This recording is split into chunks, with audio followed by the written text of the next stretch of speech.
Hello again, Steve here with another prediction. I did a prediction yesterday, and like I say, it's not something I like to delve into too much. But what's going on here is I've been away from the YouTube scene for quite a while, and I have all these notes of things that I've been thinking about. So I thought I'd throw them out there just as conversation getters, maybe. But and whether many of them will come anywhere near true in my predictions, or whether my comments have a lot of value is in and of themselves is not really the point. It's to more to get discussions going than anything to get our gears in motion mentally, right?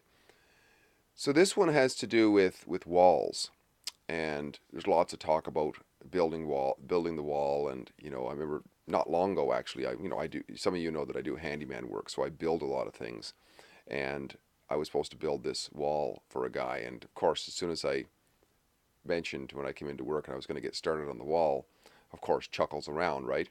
And so this is what it's on people's minds. But in all seriousness, though, walls have a long history, right? We all have walls in our houses, and of course, that's to a great extent to keep the weather out. But also, we have doors on our houses, and we lock the doors typically because not because we hate people on the other side, but because we recognize, and everybody else most people recognize that our houses are for us, and they're not for the neighbors or whatever. And if they come in, then they come in under our invitation, and they come in under our guidance and what have you. So this is not.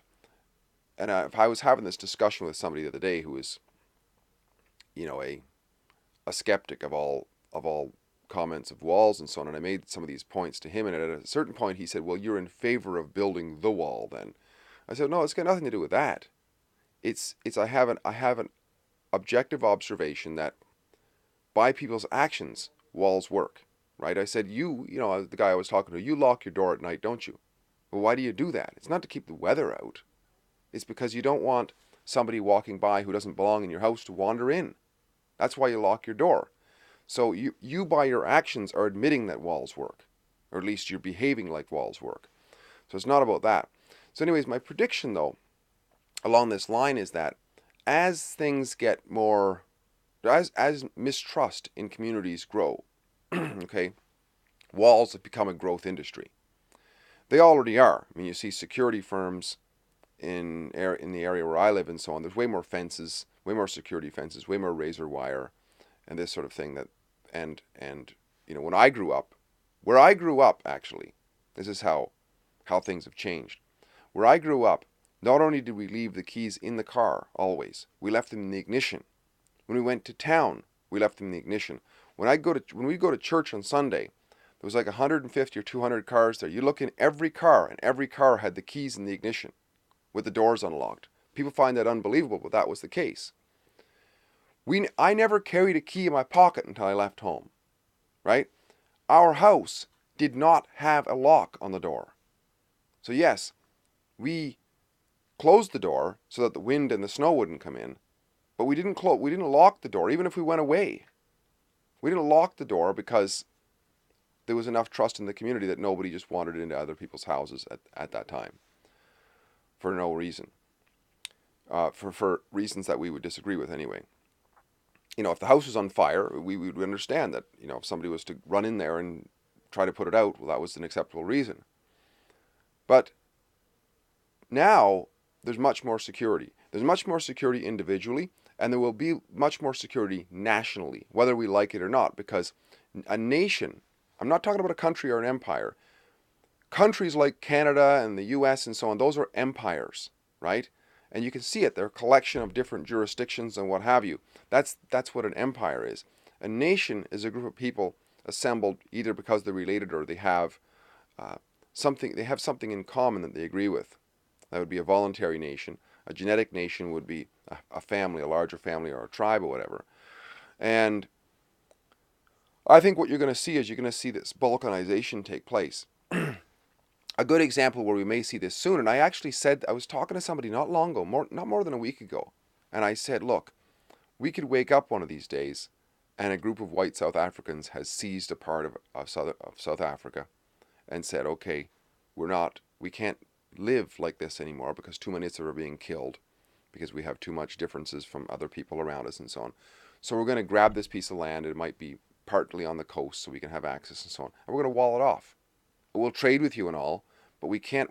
It's been demonstrated that we can't live together because it's too dangerous for us. So we have to have safety, and we have to, as a group, just as in we have to finally put a lock on our door because too many people are wandering into our house and causing harm to us. We have to lock the door, and that's what's going to happen. And that's going to be a mega project, building that wall, right? And that's just the harbinger of things to come. We're going to see that throughout many different places, not unlike the castle building boom that went on during the whenever it was hundreds of years ago when the Muslim raiders were stealing white women and taking white slaves and so on within Europe. That the Europeans had to build these castle cities so when the raiders would come, they could get inside, and the raiders could not get at them, and they could shoot at them and pour hot oil down at them and so on. And I think that that's what we're going to see. We're going to see because especially for the wealthier segments of civilization that are going to be under attack when all of a sudden when you have a financial crisis and there's a meltdown and you have all these disparate groups mingling together.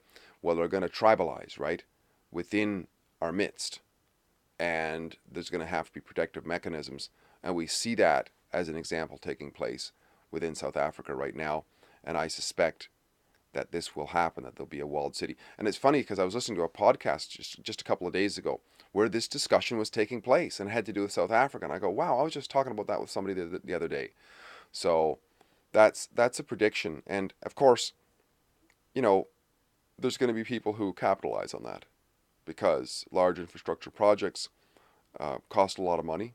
And when you have to build, 1,000 kilometers of border fence with security posts on them and so on, then that's a big project for somebody. So that's a growth industry, I would say, building border fences, and it's just starting in a way. I mean, we have examples of it around the world, going way back to thousands of years ago, the Great Wall of China and stuff. I don't know how effective they were. Of course, they were government programs, but I suspect that with the new round that's going to go on, it won't be large, massive governments. It'll be smaller groups. It may be anarcho-capitalist groups. It might be minarchists. It might be socialist states or whatever. But it will be smaller groups of people who agree with each other, and who need protection from the outside world. I mean, we already see it with gated communities. There's lots and lots and lots of gated communities, but these are within the larger context of a larger nation. But in the case of a place like South Africa, and want others to come, especially in Europe for sure, I would say, but in South Africa, it won't be within the context, I don't think, of a South African government or country. It'll be an outright secession from that, and a partitioning of a certain segment of land that will probably have sea access. And they'll say, okay, well, you don't want us here, so we'll leave, but we're going to take a piece of this land, which is relatively unoccupied or whatever. There's a lot of us here already. There's good farmland or whatever, and we're going to wall it off because we've tried letting all you guys in, and you've come in and are murdering us. So we can't do this. And I think this is a growth industry. It's unfortunate, really, because it's great to have. There's so many benefits to diversity and the lots of different ethnic foods and all that sort of thing. But I think that for whatever reason, there's going to be instances where it doesn't work, and people are going to wall themselves off for better or for worse, and it'll be a growth industry. So just a comment on how I see things going, and if you like what I'm doing, please like, subscribe, and share, and please leave your comments in the area below. Talk again soon. Bye for now.